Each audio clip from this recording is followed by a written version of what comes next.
Good morning and welcome back to school, everybody. Happy New Year. We are starting with several new units, including a brand new history unit on the Vikings. So we've learned about ancient Rome, and one of the ways that ancient Rome started to fall was because of barbarian invaders. There were a lot of different people who were invading Rome, but one of them is the Vikings. Now, the Vikings came from Northern Europe in a place called Scandinavia. Okay, so here is Italy, where we've been hearing about ancient Rome. Now go north, still in Europe, to these countries: Norway, Sweden, Finland, Denmark, this whole grouping. Also, we're going to be hearing about Iceland over here as we get closer to North America and Greenland.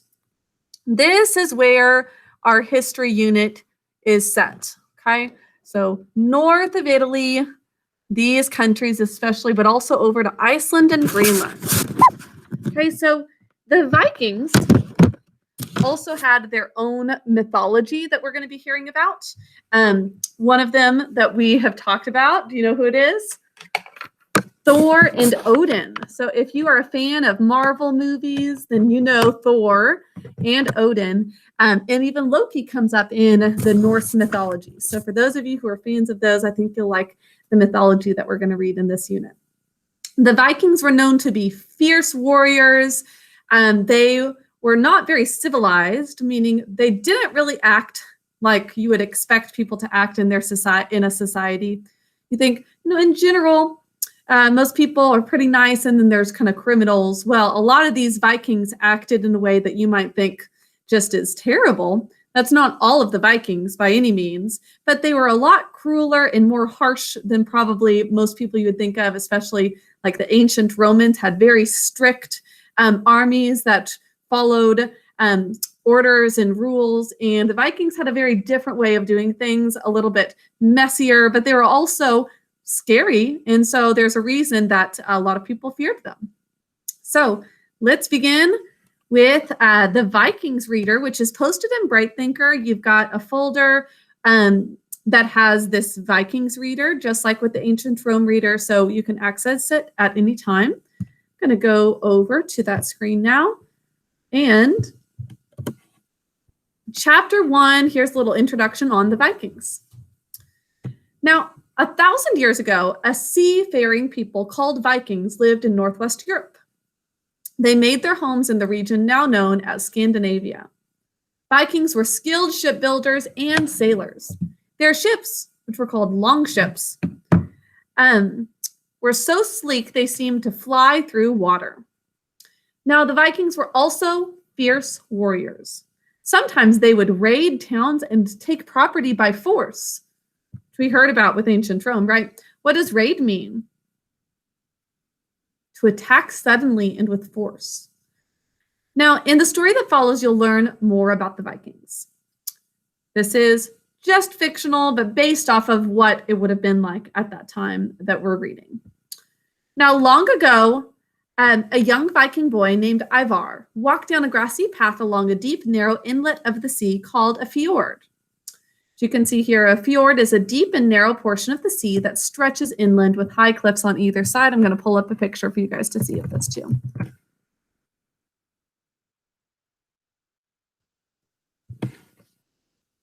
So beautiful. So those steep sides that drop down into the water and have this narrow inlet.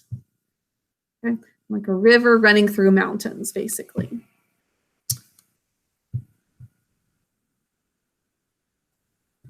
Now, the grass was still wet with the dew. The morning sun was still low in the sky, but Ivar had been at work since before sunrise. Ivar's family lived on a farm.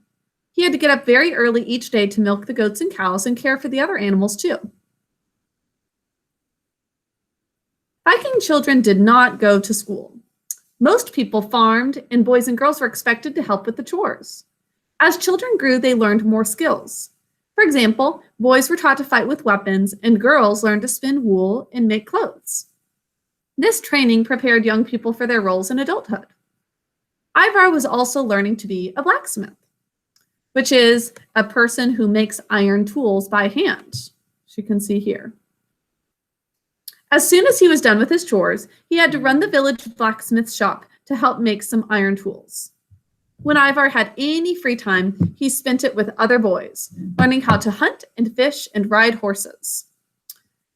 Music and board games were also popular among both boys and girls.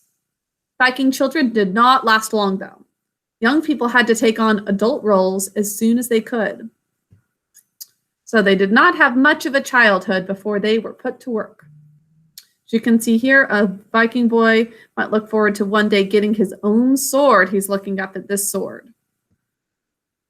Now today, the blacksmith was pleased that Ivar had kept his promise to stop daydreaming when they had work to do. Yesterday, Ivar's mind had wandered. He had accidentally knocked over a large bucket of water. As a result, the blacksmith had become very angry and very wet. Ivar hoped that the blacksmith would make a sword for him, but he did not ask about it today. Ivar thought he would wait a few days. He wanted to give the blacksmith a chance to forget about what had happened with the water bucket. As he worked, Ivar thought about his father, Tor. Now, Ivar's father was a Viking jarl. You say jarl? A jarl is a Viking chief.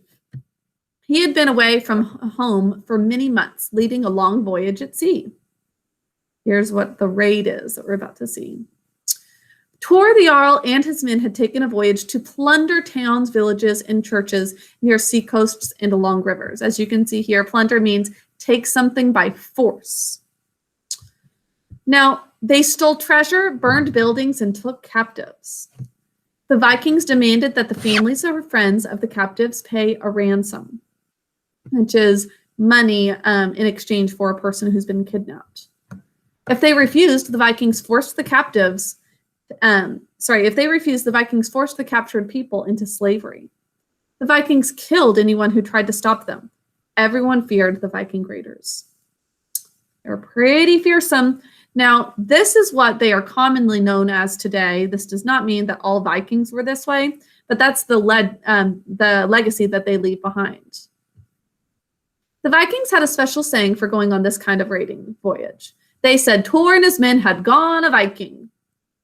So going a Viking, kind of using it as a verb, is to raid and plunder these towns. Ivar was happy because he had just finished carving a special rune stone as a present for his father. Here are the Viking runes. As you can see, there are different letters in our alphabet that correspond with the letters in the Viking rune alphabet, known as the Futhark.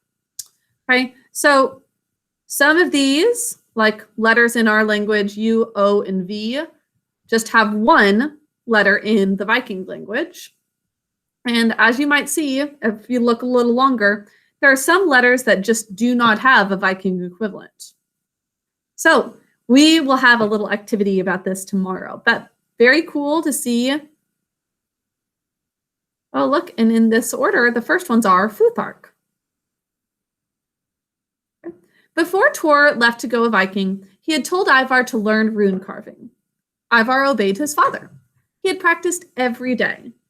He was now very good at carving the shapes of the Futhark.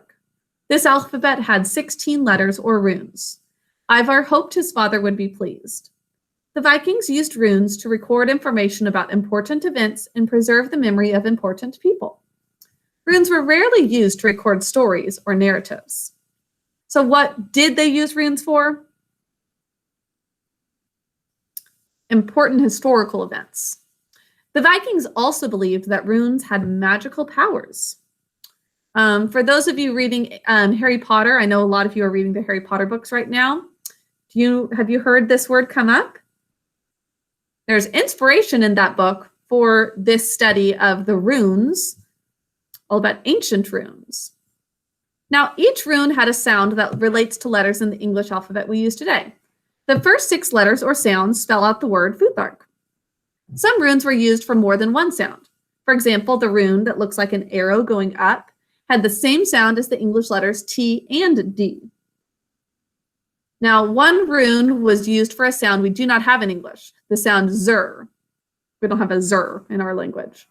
And just like we have phonograms that say multiple sounds, that's what it is here. Like we have at, a, ah. Now this one might be like t, d would be the two sounds.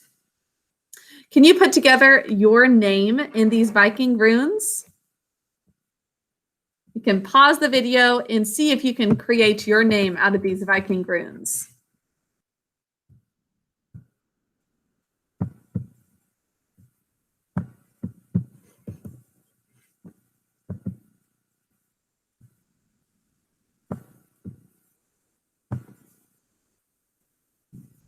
Okay, well, pause the video if you need more time.